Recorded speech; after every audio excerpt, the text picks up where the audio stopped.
모양을 잘 보세요. 이 모양은 이렇게 곡선처럼 되어 있습니다. 산처럼 되어 있는 거죠. 물론 이렇게 나오긴 했지만 전반적인 틀은 그냥 산처럼 V자를 거꾸로 놓은 것처럼 이런 유형이다라고 말씀드립니다. 자, 이 유형이 단순하게 간단하게 설명드리면 약간의 원칙주의적 성향이다 라고 볼 수가 있어요. 이 두 가지 유형으로 저희가 분류를 합니다.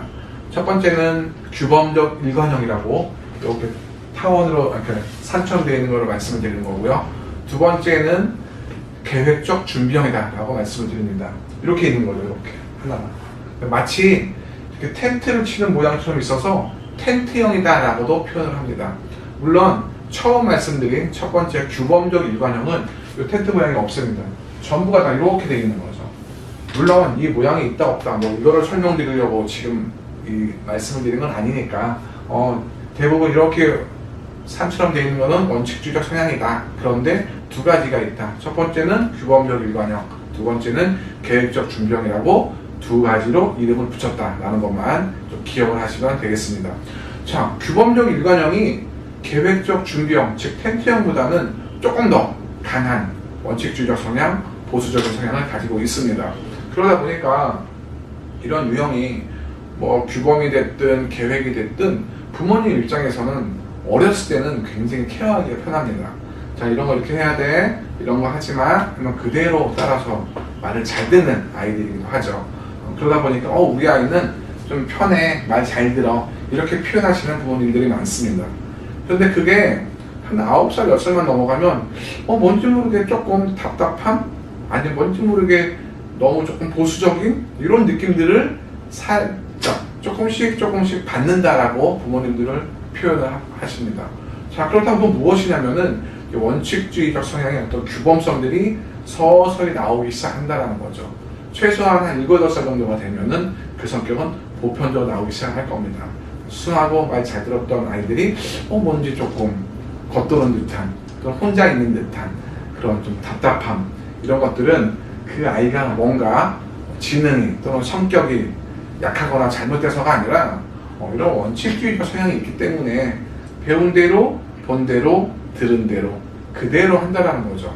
자, 그렇기 때문에 저희들은 앞에 보셨던 창의적 성격과 반대 성격인 이 원칙적 성격 때문에 지능검사는 빨리 하는 게 좋다라고 말씀을 드리는 겁니다. 왜 그러냐면은 창의적 성격에서 말씀드렸듯이 창의력이 뛰어난 아이들은 또 도전적 주도형, 리더형의 지문이 있는 아이들은 자기 마음대로 자기 원하는 대로 모든 걸 결정하고 표현을 할 겁니다. 즉 산만하다라고 오해를 받는 선의의 피해가 나올 수 있다는 것이죠. 또 이렇게 규칙을, 원칙을 좋아하는 아이들은 어렸을 때부터 한 5살, 6살 이런 꼬마 유아기 시절부터는 부모님이 보여주는 행동, 말씀하시는 것들, 어떻게 보면 가정의 환경이죠. 환경의 영향을 상당히 많이 빠르게 받습니다. 엄마와 아빠는 늘 예를 들어서 늘 다투고 또는 말로만 하고 행동하지 않고, 그런데 아이들은 말한 대로 계획한 대로 과정과 결과를 내고 싶고 환경의 차이가 많이 있다는 거죠. 물론 5살짜리 꼬마는 그걸 모를 수도 있습니다. 그러한 분위기를. 그러나 8살만 돼도 요즘 아이들은 빠르기 때문에 그걸 파악한다는 거죠. 엄마는, 아빠는 말과 행동이 달라. 이렇게 직설적으로 표현은 못하겠지만 심리적으로는 뭔가 이상해. 엄마는, 아빠는 말로만 하고 안 하는 것 같아. 근데 나는 왜 해야 하지?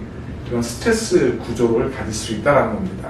그렇기 때문에 이런 규범적 성향이 있는 아이들은 부모님이 정말 교과서처럼 최소한 아이들 앞에서는 행동과 말을 정확하게 표현을 하고 정확하게 지키는 것이 이 규범을 원하는, 규범을 지키기 좋아하는 아이들이 더 성과를 낼 수 있다라고 말씀을 드리는 거죠. 물론 계획적 준비형은 굉장히 좋은 장점을 가지고 있습니다. 이 규범적 일관형은 원칙주의적 성향 한 가지만 강하게 좀 더 많은 비율을 가지고 있는데, 계획적 준비형은 첫 번째 약간의 도전성도 있고요, 두 번째 약간의 창의성도 있고요, 그 다음 세 번째 안정된 규범성도 있습니다. 그러다 보니까 저는 개인적으로 이 그림은 아까 처음 말씀드렸듯이 텐트형의 모양은 제가 가지고 왔는데, 개인적으로 이 텐트형의 모양을 있다면 저는 굉장히 좋아하고 또 부럽다라고 표현을 합니다. 왜냐하면 규범적인 어떠한 규칙성도 있고요. 또 창의적인 것도 있고요. 또 도전적인 것도 약 30%씩 적절하게 잘 섞여 있기 때문에 환경에서 어떠한 개념을 가지고 아이를 케어하고 교육했느냐에 따라서 아이의 성향과 인성과 지능, 능력 개발은 무한대로 갈 수 있다는 거죠. 물론 다른 지문은 안 되냐? 그렇지는 않습니다. 그렇지만 이런 지문이 있는 유형의 아이들이 좀 더 쉽게 빠르게 갈 수 있다는 것을 말씀을 드리는 것이죠.